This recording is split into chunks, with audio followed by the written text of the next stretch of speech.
আজকে একটা না জানিয়ে অনেক বড় কাজ করে ফেলেছি। সেটা হচ্ছে আমার শাশুড়ি মায়ের আলমারি থেকে আমি একটা নিজের পছন্দ মতো শাড়ি বার করে নিয়েছি। এই শাড়িটা আমার শাশুড়ি মায়ের যেরকমই পছন্দ সেরকম আমারই খুবই পছন্দ।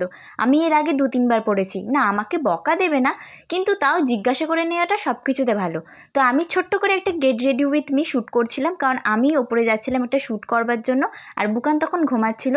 খুবই হালকা করে ফেস পাউডার আর লিপস্টিক লাইনার দিয়ে আমি চলে গেছিলাম ওপরে, কারণ আমার ভুরুটা অলরেডি যমরাজের মতো হয়েছিল। আর get ready with me shoot করার মতো টাইমও আমার কাছে ছিল না, কিন্তু তাও আমি ট্রাই করেছিলাম। আর লাইনার পরতে আমি একদমই অক্ষম, যেটা আমি একদমই ভালো করে পারি না। তাও আবার ফোন দেখে ফোনটা আমি সামনে নিয়ে নিয়েছিলাম যাতে ঠিক হয়, কিন্তু যা হজবজ হচ্ছিল সে আর বলে কাজ নেই। এই হারটা আর কানেরটা আমাকে আমার দিদি মানে ননদ এনে দিয়েছিল আমাকে পুরী থেকে। বেশ পছন্দের আমার, এই শাড়িটার সাথে খুব ভালো যাচ্ছিলো। আমাকে কেমন লাগছে সেটা কমেন্ট করে বলো। টাটা বাই, টেক কেয়ার, দেখা হবে নেক্সট ব্লগ ভিডিওতে। সাবস্ক্রাইব করতে ভুলো না। Bye bye.